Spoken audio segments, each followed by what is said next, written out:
Hi everyone, it's Esther again. Today I'm doing a little bit of a workshop on what I do with the pots for my orchids. Now normally when I purchase my orchids they come in this kind of pot here, but they don't have holes in them, so I drill holes in them so that my orchids get plenty of air in them.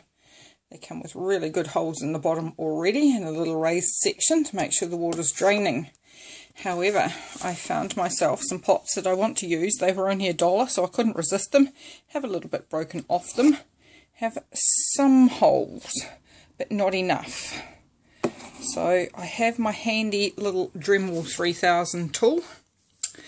And on it we have a flexi shaft that has a grinding wheel or disc thing on the other end. And I'm going to show you what I'm going to do with these pots. Now these ones here have little ridges in the bottom, and those little sharp things that you can see sticking out from sort of like 8 or 10 different places there, they actually stick up and they're quite bumpy. If an orchid root tries going around that, it's going to damage the root.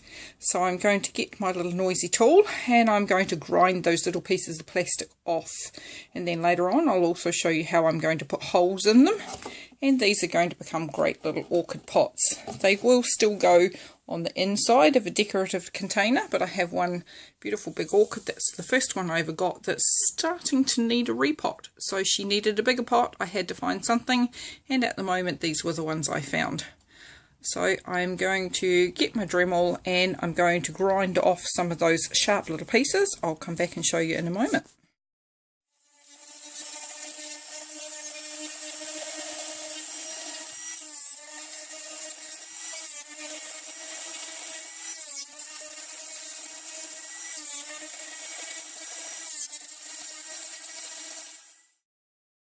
So I've gone through and made all of those ridges gone and made my pots nice and smooth. I've finished all 3 pots that I have, and now I've swapped from the tool that does the shaving of the plastic to the drill bit.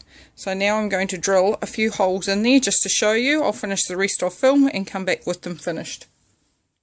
So I've put my safety glasses back on that I forgot to mention I was wearing on my previous bit of the video. And I now have the drill attachment onto the Dremel. I'm going to turn the Dremel on to about 8 to get it going at a good speed, and I'm going to start drilling holes in this pot.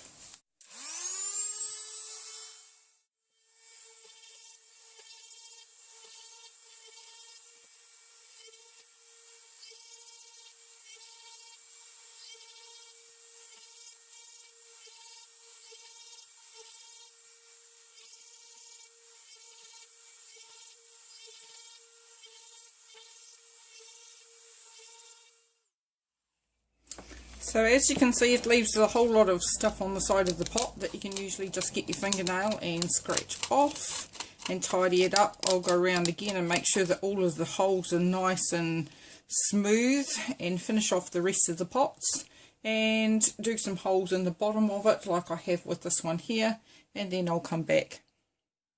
So I'm absolutely covered in little shards of plastic, and these are really quite bumpy. What I'm going to do now is change over back to the grinding bit on my Dremel, smooth off all those edges and then tidy up. I'll be back shortly. So this is the finished product of my pots, and boy what a messy little job that was. So after a good vacuum up, this is how my pots look. So when I went through with the grinding tool on the end, it makes the holes just a little bit bigger and a little bit more of a uniform shape so that the roots won't get damaged on the thing. I've made sure I have cleaned the insides of the pots so that there's nothing sharp in there anymore. I must say that these thicker pots were definitely much harder to do than these thinner pots here that the orchids usually come in. But it does depend on what you find in the shop. And these were just the ones that I found. So for those of you that want to see the kind of tool that I used, I own a Dremel 3000. It has up to 10 speeds, and I have on my one a thing called a flexi shaft, which is this long extension that you put your tools into, if you don't have the flexi shaft extension, the tools or the bits normally go into this part here and attach onto there, and you just hold on to the tool. It's not super heavy. It cost me, I think, about 160 New Zealand dollars. I didn't actually buy it for my orchids, I bought it for something else that I was doing, and it's very, very handy. So that brings to a conclusion my pots. I did decide on one of my pots to make some holes at the top so that I could hang it for another project if I wanted to. I haven't centered them exactly. I've put the holes here and here so that if the orchids hang slightly over the edge, they'll still make a good place to hang them from. And I made the holes in the bottom much bigger with the actual little grinding attachment on the bottom of the tool. Alrighty, thank you very much. If you liked my video for today, please give me the thumbs up. If you didn't like my video, please give me the thumbs down and give me a comment why. Please subscribe to my channel. Thank you very much for listening today. Bye.